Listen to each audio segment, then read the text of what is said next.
And a very good morning, सुबह खैर। आप सब लोगों को खुश आमदीद कहते हैं जनाब। एक नए दिन, एक नई सुबह और एक नए हफ्ते के साथ मैं हूँ आपकी होस्ट मुनीब आसिफ और आप देख रहे हैं अपना पसंदीदा प्रोग्राम जागो लाहौर। जनाब मैं बिल्कुल ठीक ठाक हूँ।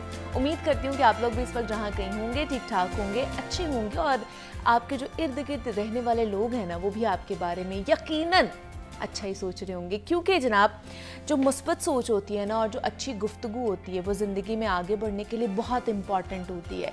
और जो आपकी मुस्बत सोच आप रखते हैं, एक मकसद अपनी ज़िंदगी में सेट करते हैं, तो मुआशरे में अपनी तख्लीकी सलाहियतों को इस्तेमाल भी करते हैं। खूब मेहनत करें, क्योंकि जब आप मेहनत करते हैं ना और आपकी सोच और आपकी जो गुफ्तगू होती है वो मुस्बत होती है तो कामयाबी आपका मुकद्दर ज़रूर बन जाती है। और इस अमल से ना सिर्फ आपको फ़ायदा होता है बल्कि जो आपसे मुंसलिक लोग होते हैं ना वो भी इससे मुस्तफ़ीद ज़रूर होते हैं। और ऐसा करने से आपके वक़ार में, आपके मकाम में भी इजाफ़ा होता है। और जब आप लोगों के बारे में अच्छा सोचते हैं, अच्छा गुमान करते हैं तो आप पुरसुकून भी महसूस करते हैं, मुतमईन होते हैं। और अब आप इसके मुताबिक अपनी रोज़मर्रा के मामूल भी तरतीब दे सकते हैं, क्योंकि मुस्बत सोच आगे लेकर जाती है आपको। मैंने ऐसे बहुत से ऐसे लोग देखे हैं जो पॉजिटिविटी के साथ ज़िंदगी में आगे बढ़ते होते हैं। ऊंच नीच आना या अप्स एंड डाउन्स आना ज़िंदगी में नॉर्मल चीज़ है। अगर मेरे ख्याल से अप्स एंड डाउन्स नहीं आएंगे ज़िंदगी में तो एक जो लाइन होती है ना सस्टेनेबिलिटी की, अगर वो एक ही जैसी आपकी ज़िंदगी चल रही होगी तो फिर फ़ायदा ही नहीं, फिर मज़ा ही नहीं आएगा ज़िंदगी जीने का, ज़िंदगी को गुजारने का। तो इसलिए ऊंच नीच आए लेकिन उसके साथ साथ आपने मुस्बत रहना है। आपकी सोच पॉजिटिव होनी चाहिए, आपका पॉइंट ऑफ व्यू किसी भी चीज़ को लेकर वो अच्छा होना चाहिए। जब आप ये चीज़ें करते हैं ना तो आपकी ज़ात भी चेंज होना शुरू हो जाती है, आपके अंदर बहुत सारी मुस्बत तब्दीलियाँ आती हैं। जब आपके अंदर मुस्बत तब्दीली आती है ना तो मुआशरा भी ठीक होना शुरू हो जाता है। हम ये तो चाहते हैं सबके मुआशरा ठीक हो जाए, लेकिन हम खुद के ऊपर काम नहीं करते हैं, ख़ुद को ठीक करने की कोशिश नहीं करते हैं। तो इसलिए अपनी सोच को बेहतर करें, सोच को मुस्बत करें, अपने आप को मुस्बत करें तो देखिएगा फिर मुआशरा भी ऑटोमेटिकली ठीक होना शुरू हो जाएगा। तो ये आज का पैगाम था जो आपके साथ शेयर किया है। उम्मीद करते हैं कि आज का दिन आपका बहुत अच्छा गुजरेगा। और अभी आगे बढ़ते हैं, कुछ बात कर लेते हैं हेल्थ के हवाले से। और जनाब हमारे घरों में ना एक बहस बहुत आम होती है कि मसनूई घी, जो हमारे घरों में घी यूज़ किए जाते हैं उसकी बजाय हमें देसी घी का इस्तेमाल करना चाहिए। और हमारे जो बड़े बुज़ुर्ग होते हैं वो ये कहते हुए नज़र आते हैं कि हमने सारी ज़िंदगी देसी घी वाली रोटियां खाई हैं या उसी को अपने सालन में भी इस्तेमाल किया। और हमें देखें कि हम इतने जो हैं वो तरोताज़ा हैं और जनाब खुशबाश भी हैं, अच्छी ज़िंदगी भी गुजार रहे हैं, कोई मसला नहीं है, कोई बीमारी नहीं है, ना कोई मोटापे का मसला है, ना ही कोई और मूजी मर्ज़ है। मगर आजकल की नस्ल को अगर देख लें तो जो हर चीज़ में मसनूई घी का इस्तेमाल कर रही होती है, इसका हाल क्या है? इसमें कोई शक नहीं है कि देसी घी में विटामिन्स होते हैं और बिलखसूस विटामिन ए, ई और के जो हमारे स्किन और डाइजेशन के लिए बहुत मुफीद होता है।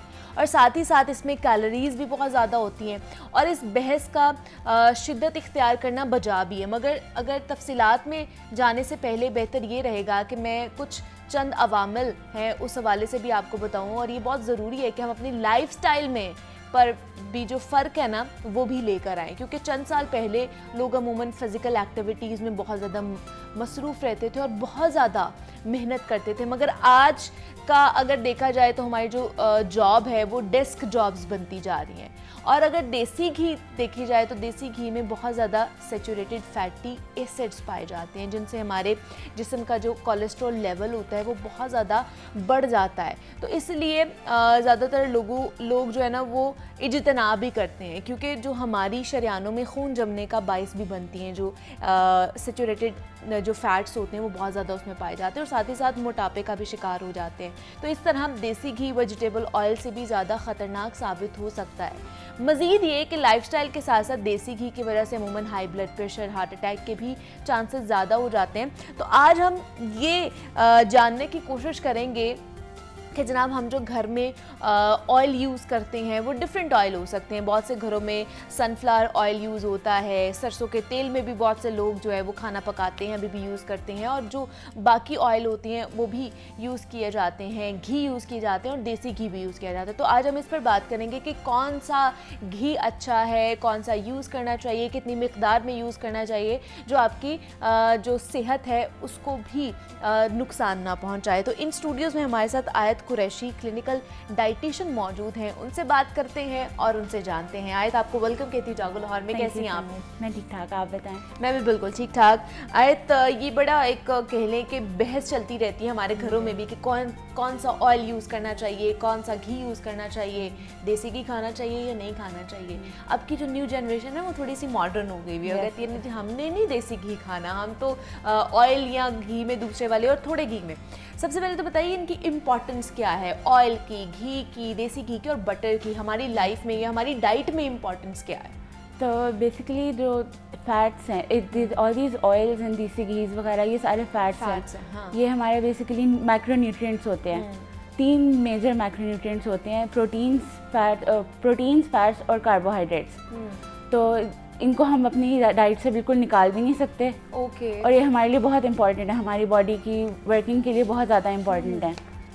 तो ये हमारी एनर्जी के लिए ज़रूरी हैं और ये हमारी डाइट के अंदर बहुत ज़रूरी है इसको इनकॉर्पोरेट करना है। अच्छा, ठीक है, मतलब ये हमारी डाइट में होने चाहिए। यस, ये इनको गुड फैट्स कहा जाएगा क्या? डिपेंड्स व्हाट यू यूज़, क्योंकि गुड फैट्स भी होते हैं, बैड फैट्स भी होते हैं। अच्छा। तो ऑब्वियसली हमें अपनी डाइट में गुड फैट्स चाहिए, लेकिन आजकल की जो हमारी प्रोसेस्ड फूड्स हैं उसके अंदर हमें बहुत सारे बैड फैट्स मिल रहे हैं। तो उसका हमें ध्यान रखना है कि हम गुड फैट्स लें और बैड फैट्स को अवॉइड करें। अच्छा, थोड़ा सा डिफरेंस भी मुझे बताइएगा, घी, ऑयल और देसी घी में क्या क्या डिफरेंस है? कौन कौन सी चीज़ें हैं जो हमें ऑयल से मिल रही होती हैं, कौन से घी से और कौन से देसी घी से हमें चीज़ें मिल रही होती हैं? तो बेसिकली जो मेजर जो पाकिस्तान के अंदर हम यूज़ कर रहे हैं वो oils, cooking oils, canola oil है और बनास्पति घी है और नॉर्मल घी है। तो जो सबसे पहले जो ऑयल है, इट्स वेरी प्रोसेस्ड, हमारे इंडस्ट्री में बन रहा है। अच्छा। उसके बाद जो बनास्पति घी है, that's also the industrial oil, और इंडस्ट्री के अंदर जो बन रहा है घी। जो देसी घी है वो मोस्टली वही है जो हम घर में हमारी अम्मियाँ, हमारी नानियाँ, दादियाँ बनाती हैं। So it's the most natural देसी घी। ऑब्वियसली नाम से पता चलता है कि देसी है। ऑयल्स के अंदर आपको वो उसकी शेल्फ लाइफ इंक्रीज़ करने के लिए, उसकी टेस्ट बेटर करने के लिए उसके अंदर हम बहुत सारी चीज़ें ऐड हो रही हैं इंडस्ट्री के अंदर जो हमारी हेल्थ के लिए थोड़ी हार्मफुल हैं। ऑयल की बात करें, ऑयल की भी बात हो रही है और बनास्पति घी की भी बात हो रही है इसके अंदर। अच्छा। जो इंडस्ट्री के अंदर बन रहा है, जो लार्ज स्केल पे बन रहा है। तो क्या बेहतर क्या है फिर, हम लोग वेजिटेबल ऑयल यूज़ करें या घी यूज़ करें या फिर देसी घी जो है वो यूज़ करें? वैसे तो अगर देखा जाए सारे ऑयल्स के अंदर से तो the best option is olive oil. Obviously everybody, आजकल सबको पता है ऑलिव ऑयल सबसे बेहतर होता है। एवोकाडो ऑयल्स बहुत अच्छे होते हैं, but is not available in Pakistan. So अगर हमारे लिए देखा जाए तो अगर हम ऑर्गेनिक देख सकें, वो भी काफ़ी हाउस होल्ड्स के लिए मुश्किल होता है अफोर्ड करना भी और उसको सोर्स करना भी। तो वैसे तो देसी घी अगर आप घर पे बनाएं तो दैट्स द बेस्ट ऑप्शन। लेकिन अगर क्योंकि मुश्किल होता है इस तरह उसको सोर्स करना, तो cooking oil is also not very harmful but in moderate amounts. अगर आप सर्विंग साइज़ के हिसाब से यूज़ करें तो it's not very harmful. Obviously pros and cons तो हर चीज़ के होते हैं। अच्छा, तो लेकिन क्या हार्मफुल कॉन्सिक्वेंसेस क्या हो सकते हैं हमारी बॉडी के अंदर? आजकल हम देख रहे हैं कि हार्ट प्रॉब्लम्स बहुत ज़्यादा हो रही हैं और it's just goes back to कि आप ऑयल कौन सा यूज़ कर रहे हैं। और ये कोलेस्ट्रॉल के मसले होते हैं काफ़ी सारे वो हाउस होल्ड्स के अंदर। तो ये ऑयल के साथ लिंक्ड है। अच्छा, क्योंकि अगर कल्चरली देखा जाए तो हमारे जो खाने हैं पाकिस्तानी खानों के अंदर ऑयल बहुत एक्सेसिव अमाउंट्स में यूज़ होता है। तो वो बहुत बड़ा फैक्टर है हमारे इसके अंदर कि पाकिस्तान के अंदर कितना ज़्यादा हो रही है। अच्छा, तो अगर हम उसको मॉडरेट अमाउंट्स में यूज़ करें तो we can work with any oil, but the best option right now for like desi household is desi ghee. तो देसी घी को प्रेफर कर सकते हैं। अच्छा, जैसे आपने बात की कि ऑलिव ऑयल हम ज़्यादातर देखते हैं कि अच्छा अगर वेजिटेबल ऑयल यूज़ नहीं करना तो आप लोग ऑलिव ऑयल यूज़ कर ले, ऑलिव ऑयल के ऊपर शिफ्ट हो जाए। ऑलिव ऑयल के अंदर हमें क्या क्या चीज़ें मिलती हैं जो हमें एक नॉर्मल ऑयल के अंदर नहीं मिलती? जो इस वक्त हमारे मार्केट्स में ऑलिव ऑयल अवेलेबल है, it's not very processed. Okay. क्योंकि वो उसकी बहुत ज़्यादा डिमांड नहीं है तो वो उसको इतना ज़्यादा इंडस्ट्री के अंदर प्रोसेस नहीं किया जाता। The most of the brands they just give you unprocessed olive oil. तो ऑयल का ये है कि अगर आप कनोला ऑयल भी अनप्रोसेस्ड यूज़ करें तो that's very good for you. अगर आप कोई घी भी ऑब्वियसली जो देसी वाला है, it's very good for you, it's very important in your diet. तो जो मेन फैक्टर ये है कि ऑलिव ऑयल जो है वो प्रोसेस नहीं है, वो अनप्रोसेस्ड हमें ऑर्गेनिक फॉर्म में मिल रहा है, तो इसलिए वो इस वक्त हमारे पास सबसे बेस्ट ऑप्शन है। अच्छा, ऑलिव ऑयल जो है वो बेहतर ऑप्शन है। अच्छा, उसके बाद सनफ्लावर ऑयल भी यूज़ किया जाता है। देन अगर पुराने ज़माने में देखी जाए तो सरसों का तेल जो है जिसको सबसे बेस्ट कहा जाता था, उसमें भी हंडिया बनाई जाती थी और वो भी यूज़ किया जाता था। अभी भी मेरे ख्याल से बहुत से लोग इसको भी यूज़ करते हैं हंडिया बनाने के लिए। तो ये कितने अच्छे हैं हमारे लिए सनफ्लावर ऑयल? एंड पे बात ही वापस इस पे ही आती है कि अगर आप इंडस्ट्रियलाइज्ड ऑयल देख रहे हैं जो आपका इंडस्ट्री के अंदर बन रहा है, अगर आपका ऑयल प्रोसेस नहीं है तो वो जौन सा मर्जी ऑयल हो, it's good for you, it's important for you. तो हमें ऑर्गेनिक का वो है कि अगर आपका ऑयल सनफ्लावर ऑयल भी यूज़ कर रहे हैं, कनोला ऑयल यूज़ कर रहे हैं, एंड पे आके यही आता है कि जो इसके अंदर एक जो इंडस्ट्री के अंदर प्रोसेस होती है हाइड्रोजनेशन की, it's when you add hydrogen to the oil, जिसकी वजह से वो कॉस्ट एफिशिएंट भी बन जाता है इंडस्ट्रीज़ के लिए और उसकी शेल्फ लाइफ भी इंक्रीज़ होती है।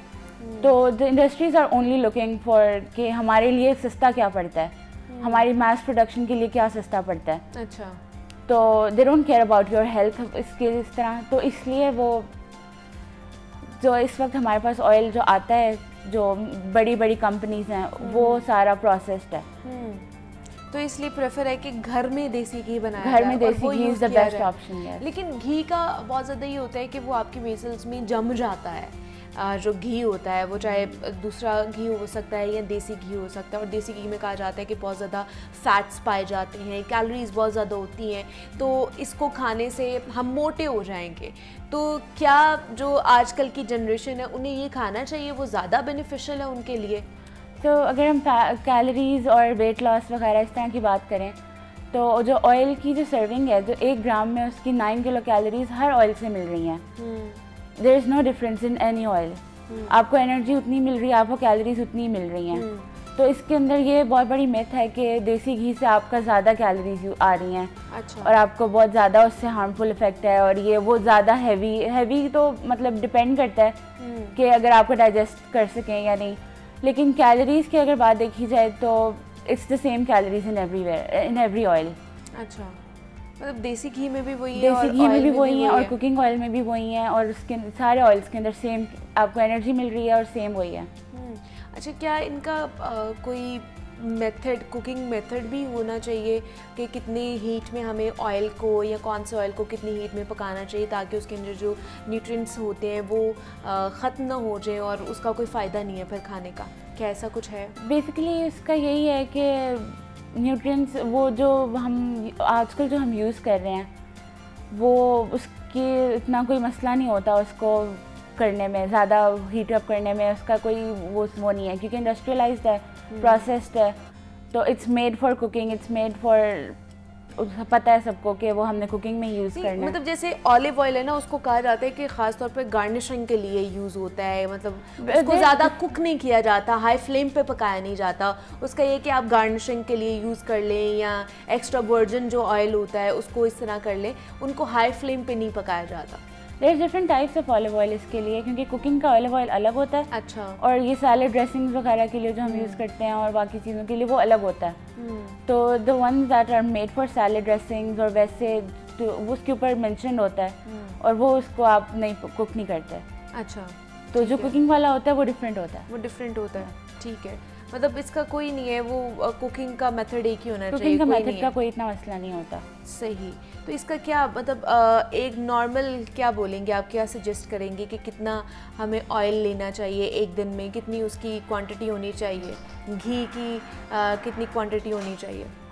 तो जो नॉर्मल पर्सन है जिसकी कोई डिजीज़ डिसऑर्डर नहीं है, उसका जो एक दिन का सर्विंग साइज है इट्स 6 to 7 टीस्पून्स। अच्छा, per day 6 to 7 teaspoon per day. अच्छा, एक बंदे के लिए।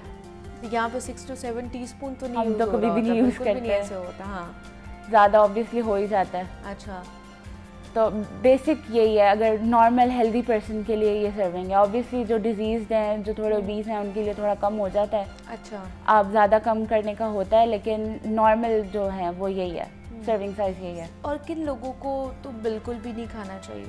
ऑब्वियसली हार्ट प्रॉब्लम्स वालों को, the people with high cholesterol.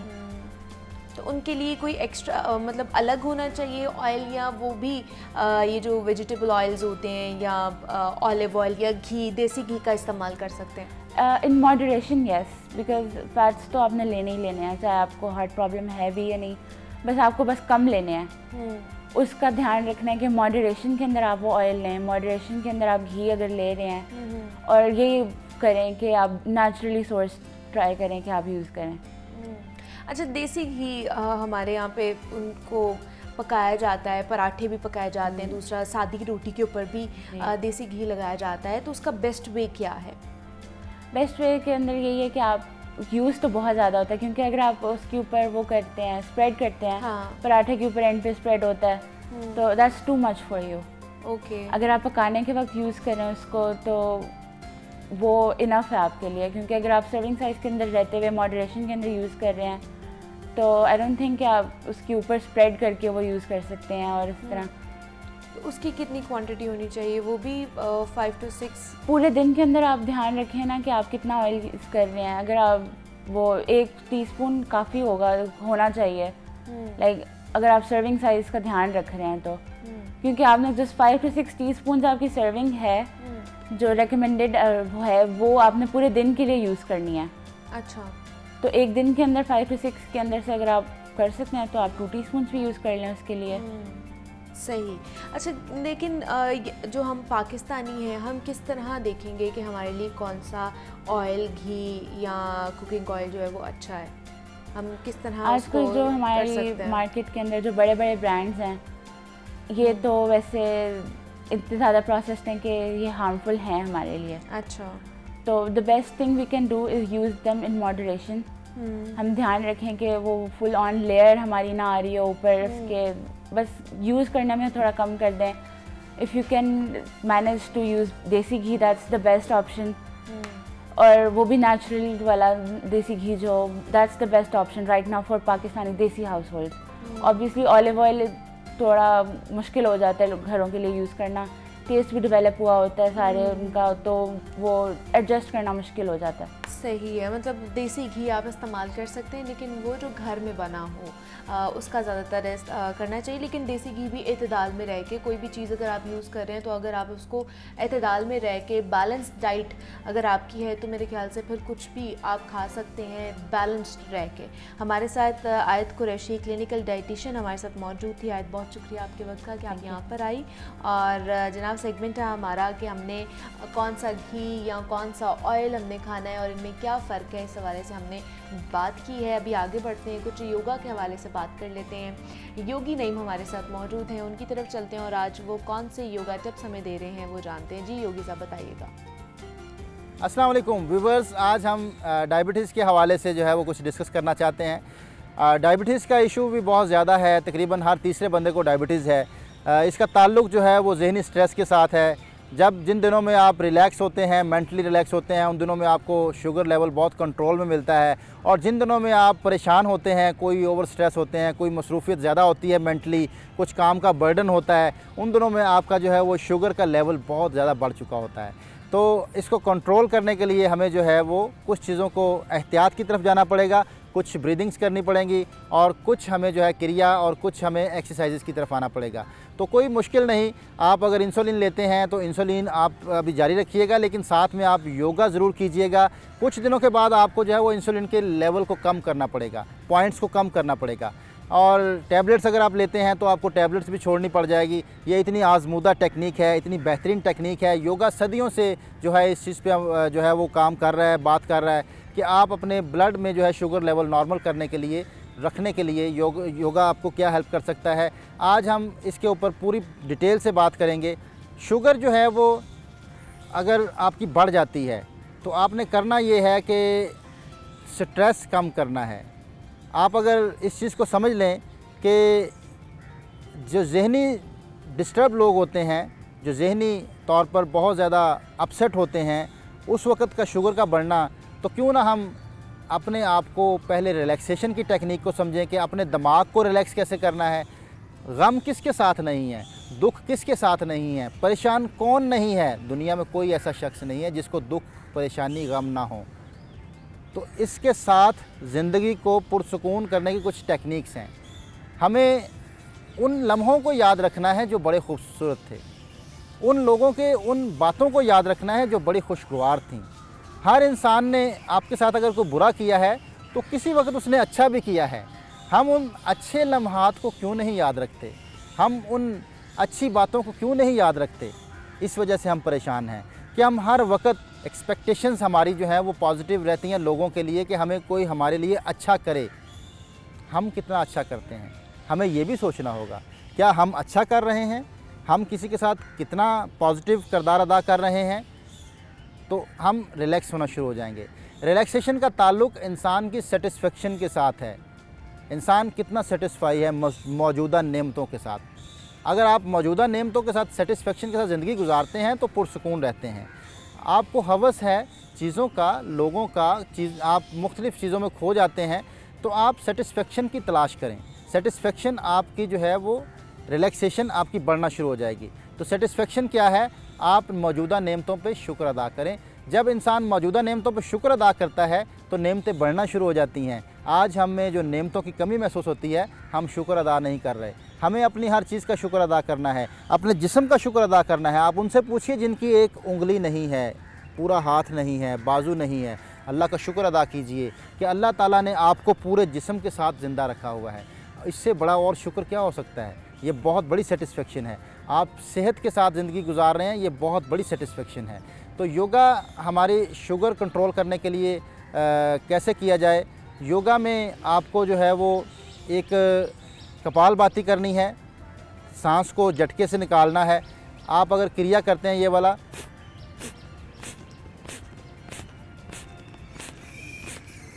इससे शुगर कंट्रोल होती है।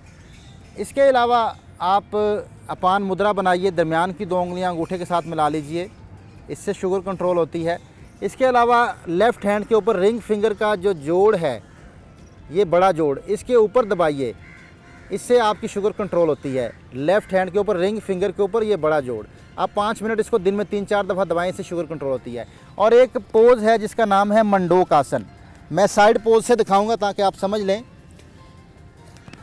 ऐसे अंगूठे पकड़ लीजिए, अंगूठे पकड़ के नाफ की साइडों पे रख लीजिए। अंगूठे वाली साइड जो है वो नाफ की साइडों पे आएगी और छोटी उंगली थाइस के साथ टच होगी। अगर आप इस तरह नहीं बैठ सकते, आप चेयर पे बैठ के भी कर सकते हैं। आपकी टांगें नीचे लटकी हों, आप अपने नाफ की साइडों पे ऐसे मुट्ठियां बंद करके रख लें और सांस निकालते हुए कमर को सीधा रखते हुए झुक जाइए, जितना रुक सकते हैं, जहाँ सांस ले सकते हैं नॉर्मल। फिर वापस जितना आसानी से रुक सकते हैं। अच्छा, इसमें बेंड नहीं करना, आपने ऐसे नहीं होना, आपने कमर को सीधा रखना है ऊपर देखते हुए।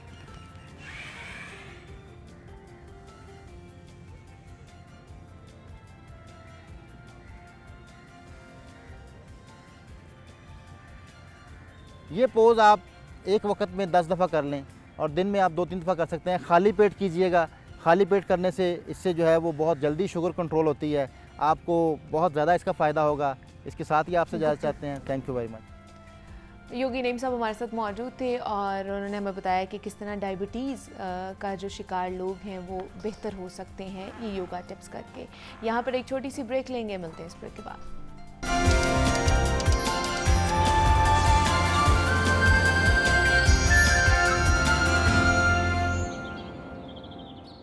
वेलकम बैक टू जागो लाहौर। जनाब अब कुछ बात कर लेते हैं लाहौर के हवाले से, क्योंकि सेगमेंट है हमारे लाहौर की दुनिया।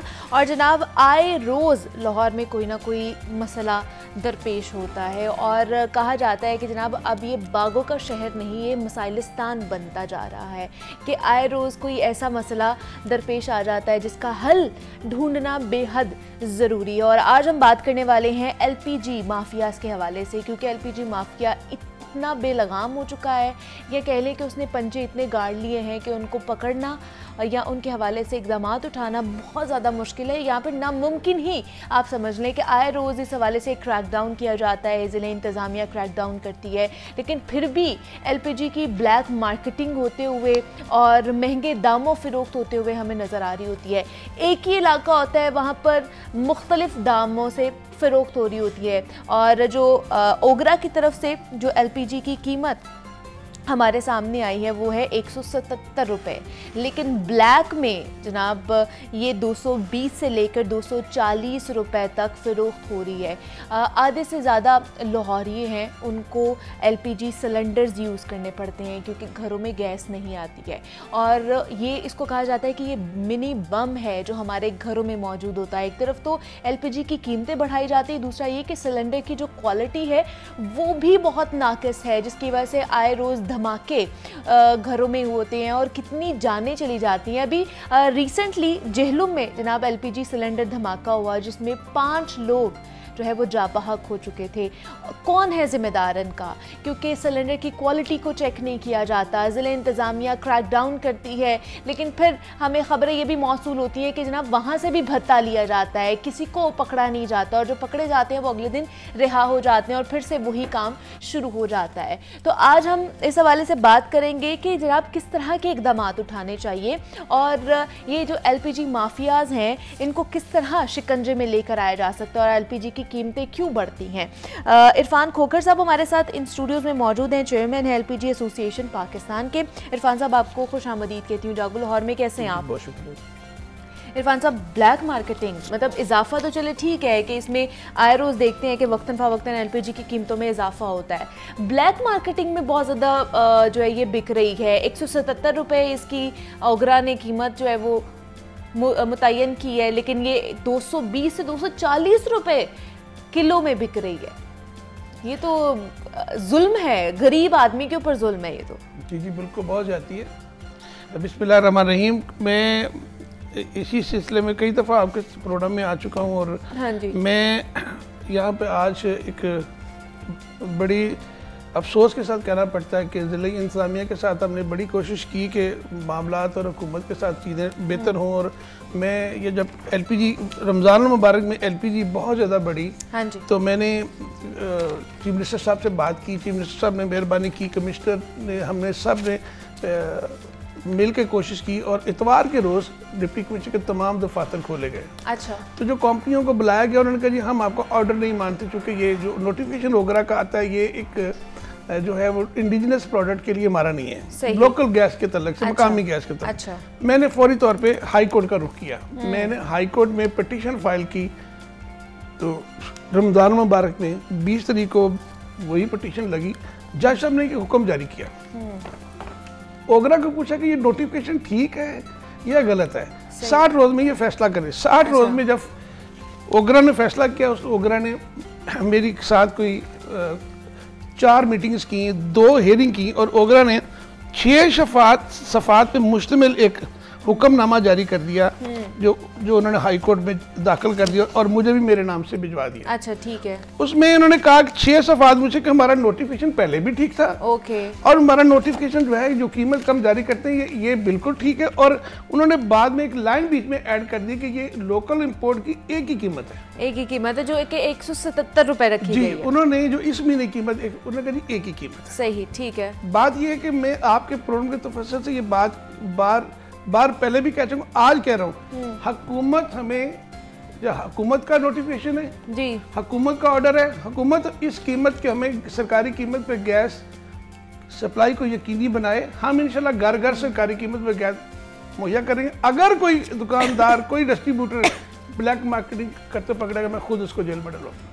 लेकिन यहाँ 2 अरब की कहते हैं कि 2 अरब की रोजाना की बुनियाद पे मिनिमम 2 अरब की डेली ब्लैक में पूरे पाकिस्तान हो रही। 5000 मेट्रिक टन से 7000 मेट्रिक टन की। और पाकिस्तान में लाहौर सबसे बड़ा शहर है, यहाँ पे पाकिस्तान में जितनी गैस पैदा होती है तकरीबन 80% यही सब जाती है। अब यहाँ पे तकरीबन ये रीजन जो है, लाहौर रीजन जो है, ये कुछ भी नहीं तो 1200 से 1300 मेट्रिक टन डेली गैस यहाँ पे चाहिए। और गर्मी की बात करो, सर्दी में तो किसी घर में गैस नहीं आनी, आप देख लीजिएगा। गर्मी में भी नहीं आ रही इरफान साहब, गर्मी में भी नहीं आ रही है। 10 बजे के बाद तो वैसे ही नहीं आती। बिल्कुल गैस आपके घरों में गैस नहीं आनी, सिर्फ एलपीजी चला। अब इसके लिए हम चाह रहे हैं ज़ाब्ता इखलाक बने, हम चाहते हैं सरकारी कीमत पे सप्लाई मिले, हम घर घर सरकारी कीमत पे गैस मुहैया करें। मैं दावा से कह रहा हूं। कैसे मतलब अगर लाहौर हाई कोर्ट ने भी हुक्म दे दिया है उगरा को कि लोकल या इंपोर्ट एक ही कीमत में जो है मिलेगी, 177 रुपए उसकी रखी गई, लेकिन वो 220 या 240 रुपए तक वो जो फिरोख्त हो रही है, तो कौन इसका तायुन करेगा, कौन इसके ऊपर इम्प्लीमेंटेशन कराएगा कि 177 रुपए जो है वो बिकनी चाहिए। आज इसके ऊपर हमने 1 बजे लाहौर में इजलास तलब किया, पूरी सेंट्रल एग्जीक्यूटिव कमेटी और कोर कमेटी के तमाम लोग हम बैठे, और 3 बजे आज बहुत अहम ऐलान करेंगे। ऐलान ये करेंगे कि एक हुक्म ओगरा ने इख्तियार दिए तमाम डिप्टी कमिश्नर को और असिस्टेंट कमिश्नर को इख्तियार दिए कि आप कीमत इसमें जो भी 4-5 इख्तियार उन्होंने 2024 तक दिए हुए हैं। सही। अब वो इख्तियार ताकतवर बंदों पे इस्तेमाल नहीं हो रहे, हमारे ऊपर इस्तेमाल हो रहे हैं। मैं आपके प्रोग्राम को ये कहना चाह रहा हूँ, इख्तियारात इस्तेमाल हो रहे हैं। इसमें एक चीज लिखी हुई डिकेंडिंग जो है ना इनलीगल है जी, नंबर 1 पे लिखा हुआ है। आज मैं कमिश्नर साहब और डीसी साहब को बता दूं, हम कोई गैर कानूनी काम नहीं करना चाहते। आज आप तमाम दुकानें बंद कर दें, तमाम दुकानें पाकिस्तान में और ये लाहौर में शुरू में सब 5000 शॉप है, आज अभी से बंद कर दें। आज हम फैसला करने जा रहे हैं, 1 बजे हमारी सेंट्रल एग्जीक्यूटिव कमेटी का इजलास, आप बंद कर दें। हड़ताल करने जा रहे हैं आप लोग? देखिए, हम हड़ताल नहीं करने जा रहे, ये जो 1 नंबर शिक के ऊपर इख्तियार इस्तेमाल हो रहा है, और 4 नंबर पर लिखा हुआ है कि आप जो प्लांट लगे हुए हैं, जो जहां से सप्लाई आती है, वहां पे कीमत को इंश्योर करेंगे। वहां से कीमत को इंश्योर नहीं किया जा रहा। अच्छा। हमारे ऊपर चार्जिंग, ओवर चार्जिंग के जो वहां से जो गैस महंगी चल रही है उसको नहीं पकड़ा जा रहा, ताकतवर लोगों को नहीं पकड़ा जा रहा, गरीब दुकानदार को पकड़ा जा रहा है। सही।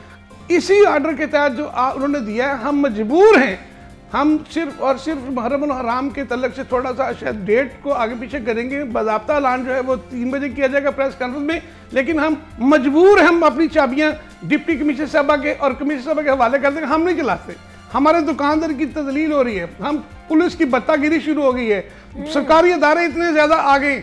बात ये ओवर चार्जिंग जिस जो ये ऑर्डर इस्तेमाल कर, जो इनको इख्तियार दिया गया ओगरा ने 2029 तक आर्टिकल 29 नहीं, तो आपका क्या कहना है कि ओवर चार्जिंग नहीं होती है? बिल्कुल होती है।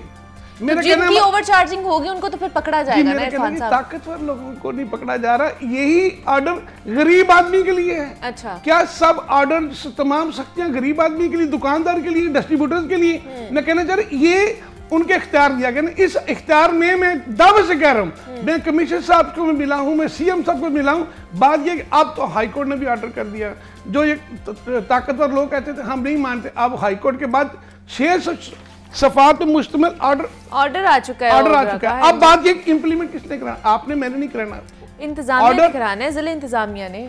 ऑर्डर जो किया, जो नोटिफिकेशन किया, ओगरा ने किया, हमने, आपने, किसी हमारे शॉपकीपर ने नहीं किया। लेकिन ये सख्तियां, ये बत्तागिरी, ये हमारी शॉप के लिए क्यों, हमारे दुकानदार के लिए क्यों?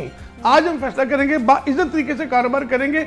इसके लिए जब तक कोई ज़ाब्ता अखलाक नहीं बनता, हम बिल्कुल शटर डाउन कर देंगे, बिल्कुल बंद कर देंगे। ये बात यह कि पूरे मुल्क के लिए अजाब बना दिया उन्होंने। बात यह कि सेफ्टी पे हमने काम किया, सेफ्टी सेमिनार हमने किए। नहीं तो आज आप लोग शटर डाउन हड़ताल करने जा रहे हैं या हम सिर्फ ऐलान करेंगे? हम उस माफिया के खिलाफ अच्छा हड़ताल करने जा रहे हैं, जो बेलगाम होकर हुकूमत को बावर कराने जा रहे हैं। हम हुकूमत के साथ हैं, हम हुकूमत को बार बार, आप लोगों के तवज्जो से बार बार बता रहे हैं जी, हुकूमत को बार बार जगा रहे हैं। यहाँ मैं कहता हूँ कि हम सोए हुए को जगा तो सकते हैं, लेकिन जागते को जगाना बहुत मुश्किल काम है। ऐसे ही है, बिल्कुल। मैं जागो लाहौर के तलक से आज मैं इनको जगाना चाहता हूँ। हम भी यही उम्मीद करते हैं इरफान साहब कि जाग जाएं, जो लोग हैं वो जाग जाएं। मैं इस इख्तियार का नजायज इस्तेमाल हो रहा है सिर्फ गरीब आदमी पे।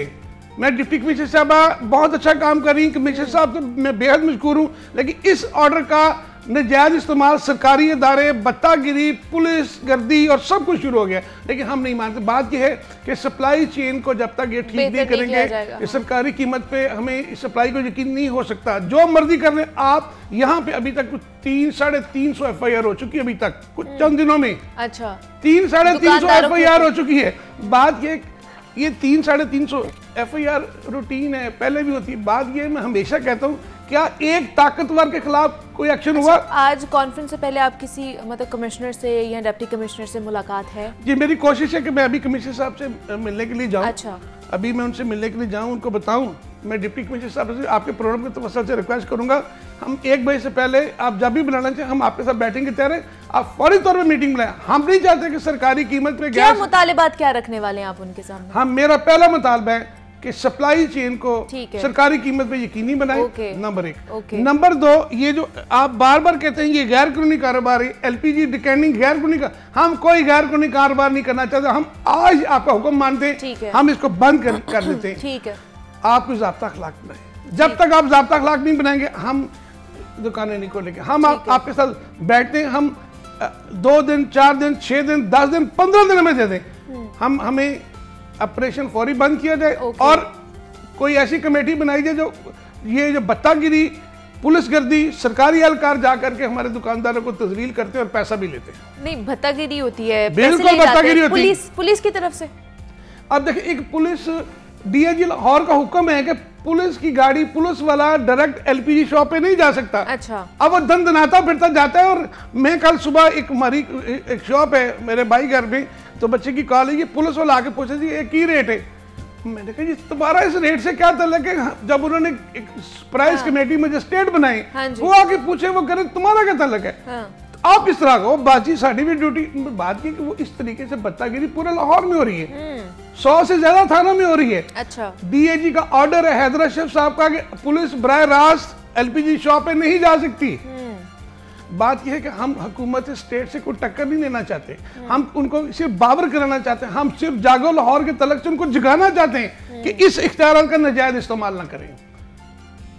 हम कोई गैर कानूनी कारोबार नहीं करें। आप ज़ाब्ता अखलाक बनाएं कि क्या ज़ाब्ता अखलाक है, ये दुकान खुलनी चाहिए, हम बिल्कुल बंद करने के लिए तैयार हैं। हम आज से हम आपको देखें, हम कोशिश करेंगे कि मुहर्रम उल हराम के एहतराम में कुछ डेट आगे पीछे हो जाएगी। अच्छा। लेकिन हमने तय कर लिया है अब कारोबार होगा बाइज्जत तरीके से होगा। हम कोई ऐसा हम बिल्कुल शटर डाउन करेंगे।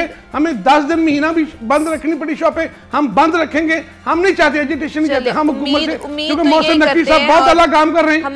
हमारी जो है वो बेस्ट विशेस भी आपके साथ कि आपके जितने मुतालिबात हैं और वो जायज़ मुतालिबात हैं वो माने जाए। दूसरा जो मैं बात करना चाहती हूँ इरफान साहब कि जो ये क्वालिटी, नाक़िस क्वालिटी के जो सिलेंडर्स बन रहे, बहुत ज़्यादा बन रहे हैं और जिनकी वजह से जो है धमाके हो रहे हैं घरों में, ये सिलेंडर धमाके, LPG सिलेंडर धमाके हो रहे हैं, इनको कौन इंश्योर कराएगा?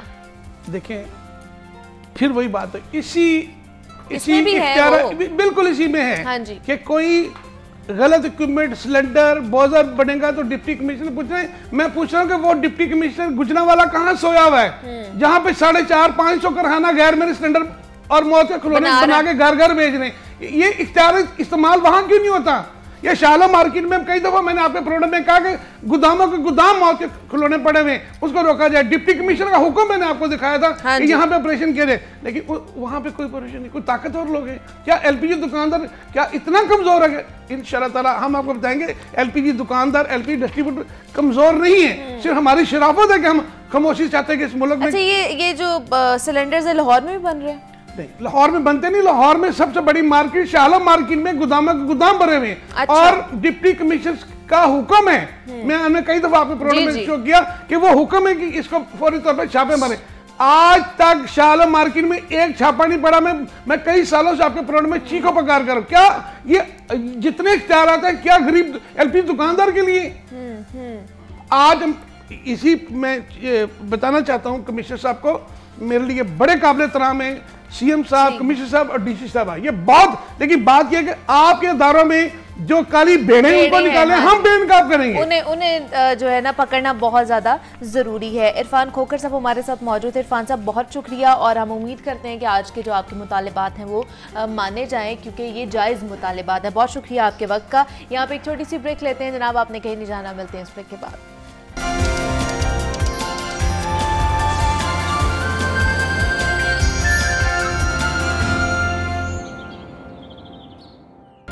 वेलकम बैक टू जागो लाहौर। जनाब अब कुछ बात कर लेते हैं आज के दिन के हवाले से। आज 17 जुलाई है और इस रोज़ पूरी दुनिया में आलमी यौम इंसाफ यानी कि world day for international justice मनाया जाता है। और इस दिन की निस्बत से पाकिस्तान के इंसाफ के निज़ाम पर बहुत से सवालात उठते हैं, जैसे कि पाकिस्तान में इंसाफ की फराहमी इतनी मुश्किल क्यों है, और पाकिस्तान में एक आम शहरी इंसाफ के लिए अदालतों के बाहर चक्कर लगाकर थक जाता है मगर उसे इंसाफ नहीं मिलता है। और एक रिपोर्ट में ये बताया गया है कि पाकिस्तान की आलमी दर्जाबंदी 140 ममालिक में से 129वें नंबर पर आती है, और पाकिस्तान दुनिया के उन ममालिक की फहरिस्त में आता है जहां पर लाखों केसेस ज़ेर-ए-इल्तवा हैं और कोई नहीं जानता कि वो कब तक ज़ेर-ए-इल्तवा ही रहेंगे। 2020 के एदाद-ओ-शुमार के मुताबिक देखा जाए तो सुप्रीम कोर्ट में 45,508, लाहौर हाई कोर्ट में 4,11,188, सिंध हाई कोर्ट में 3,41,084, पेशावर हाई कोर्ट में 38,464, बलूचिस्तान हाई कोर्ट में 3,013 जनाब, जबकि इस्लामाबाद हाई कोर्ट में जो इस तरह के केसेस ज़ेर इल्तिवा का शिकार है। सूबे पंजाब में बिलखसूस डिस्ट्रिक्ट जो कोर्ट्स होती हैं उसमें भी ज़ेर इल्तिवा केसेस की तादाद 12,87,121 है।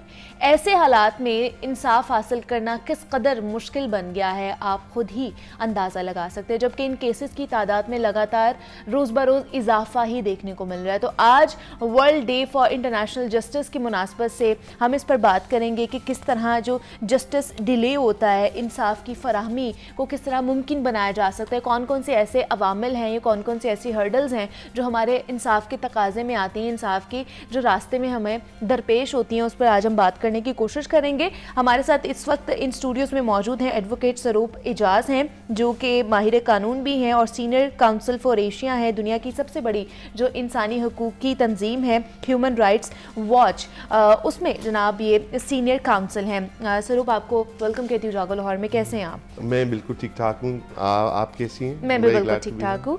सरूप आज justice day, international justice day मनाया जा रहा है, इंसाफ की फराहमी, लेकिन यहाँ पर हम अगर पाकिस्तान में देखें तो हमारा जो जस्टिस डिले बहुत ज़्यादा होता है। बहुत सारे जैसे केसेस मैंने बताए कि उनका डेटा है कि इतने केसेस ज़ेरे इल्तिवा हैं, क्या वजह है कि यहाँ पे जस्टिस क्यों नहीं टाइमली मिलता हमें?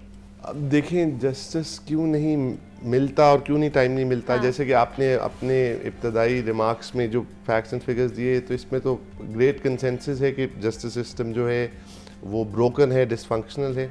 वो क्यों है? मेरा ख्याल है वो मुख्तलिफ सतह पर ब्रोकन है। एक तो शायद जो हमारे कवानीन हैं, अगर हम बात जहाँ से शुरू हो वो ये है कि जब मसाइल या जो तनज़ली का शिकार हुआ है या प्रोग्रेसिवली ख़राब हुआ है, उसकी वजह ये है कि जो हमारे कवानीन थे वो जो मेजर कवानीन जो निज़ाम अदल को, ख़ासतौर फौजदारी अदल के निज़ाम को रेगुलेट करते हैं, जब वो बनाए गए तब की रियासत, तब का मुआशरा बिल्कुल फ़र्क था। हमारे पास जो बड़े कवानीन हैं, जो ज़ाब्ता फौजदारी है, क्रिमिनल प्रोसीजर कोड वो 1898 का है, हमारा जो पाकिस्तान पीनल कोड है वो 1860 का है, हमारा जो कानून शहादत था वो अब हमने 1984 का किया है, लेकिन वो भी 19वीं सदी में बना। और ज़ाहिर ये कॉलोनियल कवानीन थे जिनका उस वक़्त जो रियासत का ताल्लुक़ था सिटीज़न से, वो सब्जेक्ट होते थे, वो फ़र्क था। हमारी आबादी जिस हिसाब से बढ़ी, उस एक तो दो बातें, एक तो मेरा ख्याल है वो कवानीन थे ही गैर, वो एक जमहूरी पार्लिमानी वफाकी इस्लामी रियासत जो हम बाद में बने, ये उससे पहले के कवानीन। दूसरी बात यह है कि हमारी आबादी जिस तरह बढ़ी, अर्बनाइजेशन हुई, हमारे कवानीन अब वो एक जदीद दौर के कवानीन नहीं रहे। ये एक तो ये मसला हो गया। ठीक है। दूसरा मसला जो तीनों सतहें of the criminal justice system, जिसका आपने कुछ जिक्र किया अपने इब्तदाई रिमार्क्स में, कि इन्वेस्टिगेशन, प्रोसिक्यूशन, एडजुडिकेशन, यानी पुलिस प्रोसिक्यूशन यानी जो हुकूमत, और फिर अदलिया। तीनों सतह पर वो निज़ाम जो है वो डिसफंक्शनल है। अच्छा। और उसकी वजह 2-3 है। एक तो शायद ये कि किसी इस निज़ाम को हम आइसोलेशन में नहीं देख सकते, जो जाहिर है जो बाकी हुकूमत। लेकिन जिस तरह आपने कहा कि डिसफंक्शन है, डिसफंक्शनैलिटी सबसे पहले शुरू कहाँ से होती है? देखिए, सबसे पहले तो पुलिस से शुरू होगी। अच्छा। क्रिमिनल जस्टिस सिस्टम की बात करेंगे, और उसमें मैं आपको एक मिसाल दे देता हूँ कि पाकिस्तान में क्रिमिनल जस्टिस सिस्टम शुरू होता है जो जाहिर है सबके इल्म में FIR से जी। और वो बड़ी अगर अनफॉर्चुनेटली कहना पड़ता है कि बड़ी मुश्किल से FIR करती है, जब तक आपका कोई रेफरेंस से फोन ना आ जाए। और एक आम आदमी तो मेरे ख्याल से कटवा ही नहीं सकता ना अपनी FIR जाके, अगर वो हक पे भी है, उसके साथ ज्यादती भी हो गई है, तो वो थाने के चक्कर लगाता रहेगा बस। आम आदमी की तो मेरा ख्याल है कि कोई चोरी वगैरह हो जाए तो वो अगर वो अवॉइड कर सकता है तो वो FIR नहीं कटवाएगा, अगर इतना मामला है कि वो उसको बर्दाश्त कर सकता है। और उसकी वजह ये है कि हमने ये सिस्टम, ये स्पेसेस, खा वो पुलिस स्टेशन हो, खा वो अदालत हो, या खा वो ऐसे हुकूमती दफातर हों जहाँ पर कोई इंसाफ की वसूली के लिए जाएगा, वो बहुत मेहनत करके, बहुत, ये एक्सीडेंट नहीं है कि वो हॉस्टाइल है टू पब्लिक एट लार्ज। वहाँ पर ये बात के लोग वेलकम नहीं है। लेकिन ये जो कवानीन, अब देखें उसमें हमारी FIR का जो कानून है वो we are a ocular verbal based system, कि मेरी गवाही लेंगे, आपकी गवाही लेंगे, जबकि जदीद दुनिया में तो मॉडर्न तरीक़ों से वो होती है इन्वेस्टिगेशन मुख्तलिफ चीज़ों की। और इसमें पाकिस्तान की FIR में एक और मिसाल दे देता हूँ। FIR या तो होती नहीं है किसी की, अगर किसी की किसी संगीन मुकदमे में FIR दर्ज हो तो बहुत से मामलात ऐसे होते हैं कि जो आदमी हक पे होता है पाकिस्तान में, उसकी भी FIR झूठी होती है क्योंकि उसके गवाह झूठे होते हैं, क्योंकि गवाह तो कोई नहीं बनता यहाँ पर। अगर मुझे किसी ने गोली मारी तो मैं अपने गवाह साथ तो नहीं लेके गया था, तो गवाह तो मेरा कजन बनेगा जो उस दिन आया होगा रावलपिंडी से, ये समथिंग। अच्छा, ये एक तो ये मसला है कि देखिए आपने ये, हमने एक काम और किया, जब हम बड़ी स्ट्रक्चरल बातों की बात करते हैं, हमने जो इंसाफ लेने की जिम्मेदारी है वो शहरी पे डाल दी है, वो विक्टिम पे डाल दी है। दुनिया, ये जो आज अगर केस अदालत में जाएगा तो वो शुरू पेजाज बनाम सरकार होगा ना, दूसरी तरफ सरकार है। जी जी।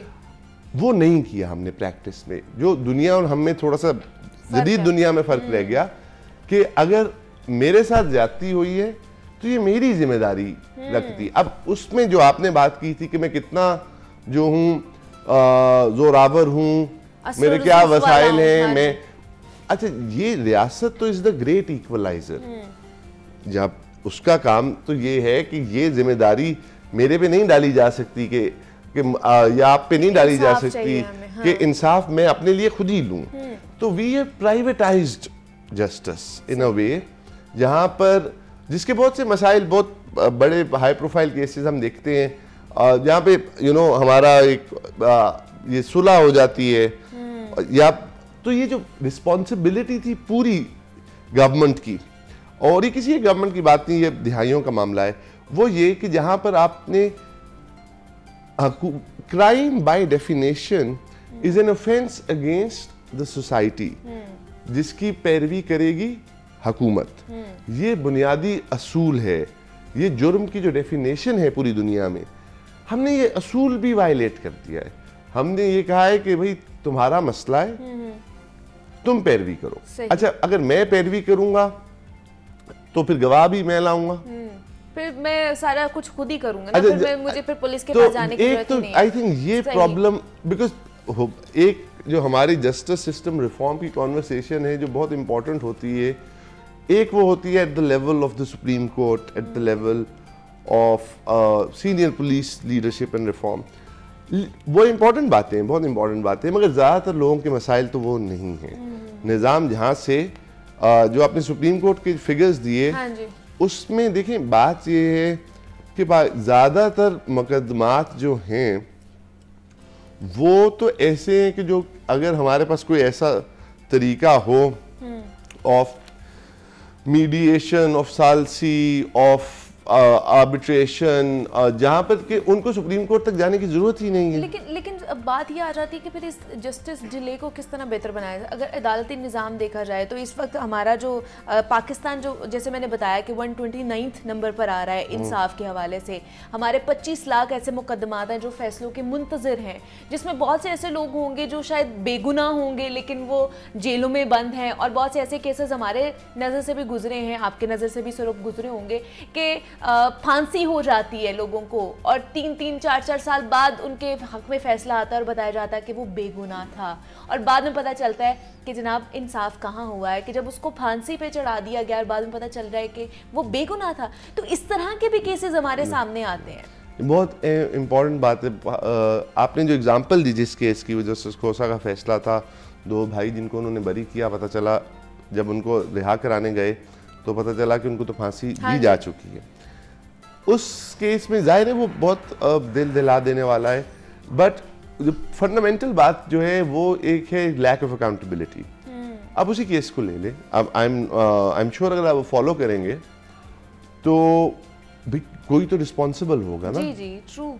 ये जो किसी ने डेथ वारंट इशू किया था, किसी ने हियरिंग्स एग्जीक्यूशन स्केड्यूल की थी, किसी ने एग्जीक्यूशन कैरी आउट की थी, तो जब आप एक मसला है लैक ऑफ अकाउंटेबिलिटी का, कि कोई वो, बिकॉज हमारा एक और मसला है कि हमने तमाम जो इदारे हैं अदल के असूल के लिए जो रेलिवेंट हैं, हमने उन सबको ये इख्तियार दिया है कि वो अपनी खुद एहतसाबी करें।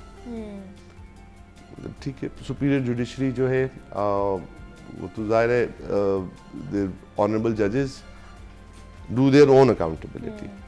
वो उनकी आज़ादी का ये तकाजा है कि वो अपना जो एहतसाब है वो खुद करें। अच्छा। पुलिस के लिए जो निज़ाम हमने वज़ा किया, चले सुप्रीम कोर्ट के लिए तो सुप्रीम कोर्ट के लिए बात अलग है, तो पुलिस को भी हमने कहा कि भाई तुम अपना एहतसाब अलग खुद करो। अच्छा, दैट इज फेल्ड। अच्छा, the system of self accountability, जहाँ पर आप मेरे पे ये कहें कि तुम अपनी इस्लाह भी कर लो और अपना एहतसाब भी कर लो, ये कोई किसी के बारे में पर्सनल लाइफ में तो ये बात हो सकती है, ये रियासती ढांचे या हुकूमती ढांचे में तो लूप होल्स कहाँ पे हैं फिर? मतलब हमारे अदालती निजाम में है लूप होल्स, हमारे बाकी जस्टिस सिस्टम में लूप होल्स कहाँ पे हैं जिनको फुलफिल करने की हमें जरूरत है? हमें जो करने की जरूरत है वो बहुत, हमें अपने कवानीन जो हैं वो रिफॉर्म करने की ज़रूरत है, एग्जिस्टिंग कवानीन की इम्प्लीमेंटेशन को बेहतर बनाने की ज़रूरत है, अपने जो पुलिस है उसको बाइख्तियार मगर अकाउंटेबल, अच्छा। जो एक जदीद जमहूरी माशरे की पुलिस फोर्स हो जो फियर ना इंस्पायर करे कॉलोनियल फोर्स की तरह, बल्कि एक डेमोक्रेटिक सोसाइटी की हो। हमारे ऑनरेबल जजेस जो हैं, अच्छा। उनके साथ ये है कि वो भी वहाँ पर भी 2-3 बातें कि शायद जो उनकी अकाउंटेबिलिटी का जो तरीकाकार है।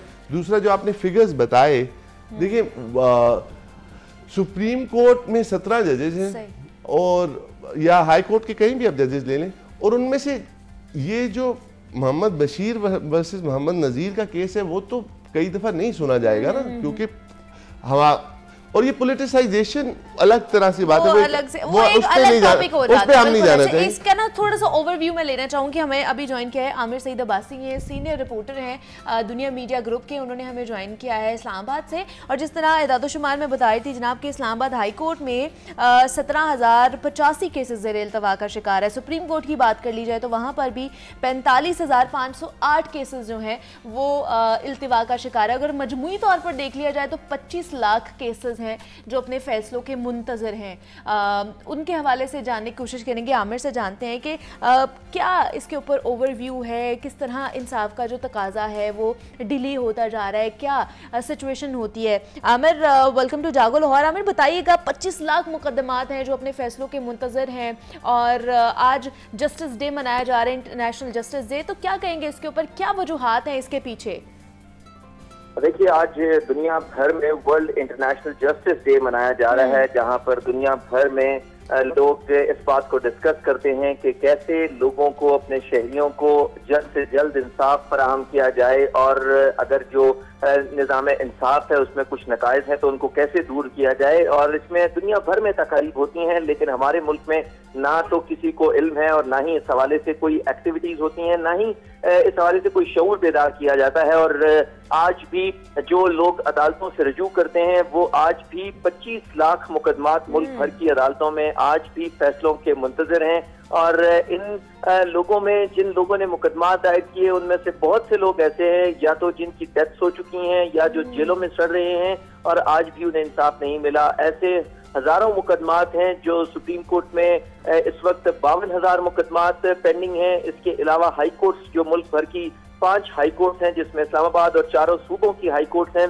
इनमें इस वक्त 3.5 लाख मुकदमात ज़ेर समाअत हैं, जबकि जो निचली अदालतें हैं उनमें 21 लाख मुकदमात फैसलों के मुंतजर हैं। और साल से ये मुकदमात ज़ेर इल्तवा है।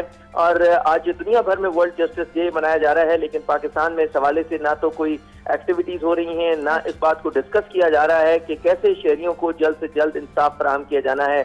हमारे जो अदालती निज़ाम है उसमें बहुत से नकाइस हैं, बहुत आउटडेटेड निज़ाम है। आज भी 19वीं सदी और 20वीं सदी के कवानीन हैं, उनमें जो हमारा जो ज़ाब्ता फौजदारी है, ज़ाब्ता दीवानी है, इसके अलावा दीगर जो आर्बिट्रेशन के कवानीन हैं, वो तमाम बहुत आउटडेटेड हैं। जदीद टेक्नोलॉजी का इस्तेमाल नहीं किया जाता। जो बेबुनियाद मुकदमाबाजी है, फ्रिवलेस लिटिगेशन जिसको कहा जाता है, उसकी हौसला शिकनी के लिए कोई इक़दाम नहीं किए जाते। इसके साथ साथ दीगर भी कोई ऐसे स्टेप्स नहीं लिए जाते कि शहरियों को जल्द से जल्द इंसाफ फराहम किया जा सके। और आज भी दुनिया भर में ये दिन तो मनाया जा रहा है, लेकिन पाकिस्तान में किसी को फिक्र नहीं है। और यूं ये दिन भी गुजर जाएगा और लोग फिर अपने मुकदमात के इंतजार में साल से अदालतों के धक्के खाते रहेंगे। हमारा जो बुनियादी तौर के ऊपर निज़ाम इंसाफ है उसमें बहुत से नकाइस हैं, लेकिन उसमें जो चीदा है अगर उनको हम डिस्कस करें तो उसमें सबसे पहला जो गवर्नेंस है, गवर्नेंस में क्योंकि सरकारी इदारों की तरफ से बहुत से इश्यूज के ऊपर फैसला साजी नहीं की जाती, अफसरान डरते हैं और यही होता है कि सारा मामला फिर अदालतों में आता है, बोझ अदालतों में आता है। फिर दूसरी तरफ अदालतों का गैर मुतल्लिका जो मुकदमात हैं उनमें बाज़-औक़ात और सियासी मुकदमात में बहुत ज्यादा उनमें दिलचस्पी होती है, जिसकी वजह से भी जो असल हक जो लिटिगेंट है वो सफर करता है और जो असल साइल है जिसको साल से अपने फैसले का इंतजार है वो फिर अपने फैसलों के इंतजार में बैठे रहते हैं और वो देखते हैं कि सियासी मुकदमात हों या जो अहम शख्सियात के केसेस हों, उनमें तो बहुत तेजी से समाअत होती है, फैसले भी हो जाते हैं, लेकिन आम आदमी के केस को ना तो सुना जाता है, ना उसमें जल्द से जल्द फैसला होता है। बुकला उसमें ताखीरी हरबे इस्तेमाल करते हैं, पार्टीज उसमें डिले करती हैं और यूं तमाम तर जो निज़ाम इंसाफ है वो जस्टिस डिलेड और जस्टिस डिनाइड की तरफ चला जाता है और यूं इंसाफ से जो इसमें ताखीर है वो इंसाफ से इनकार के मुतरादिफ हो जाती है। यूं हमारा जो पूरा अदालती निज़ाम है वो एक आप कह लें कि उसी आउटडेटेड निज़ाम पे चल रहा है कि अगर ज्यादा मुकदमा दायर करेगा तो पोते को फैसला मिलेगा। बिल्कुल ऐसे ये आउटडेटेड जो है हमारे कवानीन हैं जो 18वीं सदी के बने हुए हैं, जिनमें अभी भी अमेंडमेंट नहीं हुई है और उनमें तरमीम करने की बेहद ज़रूरत है। आमिर सईद अब्बासी हमारे साथ मौजूद है, सीनियर नुमाइंदे हैं दुनिया मीडिया ग्रुप के, हमें अपडेट कर रहे थे। आमिर आपका बेहद शुक्रिया। अच्छा सरोब, आपने भी बात सुनी है कि ख़ासतौर पर जो शहरी हैं उनकी तरफ से ये पॉइंट उठाया जाता है कि जो सियासी शख्सियात होती हैं, जो नामवर शख्सियात होती हैं, उनके तो जो इंसाफ के लिए अदालतें भी खुल जाती हैं और उन्हें जल्दी जो है वो केसेस भी लग जाते हैं, समातें भी हो जाती हैं, लेकिन एक आम शख्स जो है वो अदालतों के साल चक्कर लगाता है, नस्ल दर नस्ल चक्कर लगा रही होती है अदालतों के कि हमें इंसाफ मिल जाए, लेकिन ऐसा नहीं होता है। बिल्कुल दुरुस्त बात है। देखें, और ये इसमें तो मेरा ख्याल है कि हमारी अदालतों का और ये भी जाहिर है कि पिछले बहुत अरसे से अब हमने देखा, क्योंकि इसमें कोई मेरा ख्याल है कि बहुत बसद एहतराम अदालतों का भी कुछ गलती है, कुछ हमारी बाकी निज़ाम की भी गलती है। Where every political question is turn into a judicial question. लेकिन बात फिर भी वही है कि हमारा जो अदालती निज़ाम है वो भी एक कॉलोनियल ढांचे पे बना हुआ था और हमने वो इनहेरिट किया है। देखिए, हमने पुलिस फोर्स भी इनहेरिट की है, जब हमने अदालती निज़ाम भी इनहेरिट किया है, और जब हमने निज़ाम इनहेरिट किया था तब तो लाहौर हाई कोर्ट में जो जजेस थे वो अंग्रेज़ होते थे, तब लाहौर का डीसी अंग्रेज़ होता था, जो पुलिस फोर्स जो 1860, आज भी पुलिस जो है पाकिस्तान की पुलिस रूल्स अगर आप देखें वो 1861 में लगे हैं, और वो 1860 और उसका एक मॉडल था वो आयरिश कंस्टेबलरी की, जो आयरलैंड में वहाँ पर जो रिबेलियन थी उसको क्रश करने के लिए वो उस मॉडल पे इंडिया की पुलिस जो कि पाकिस्तान ने इनहेरिट की।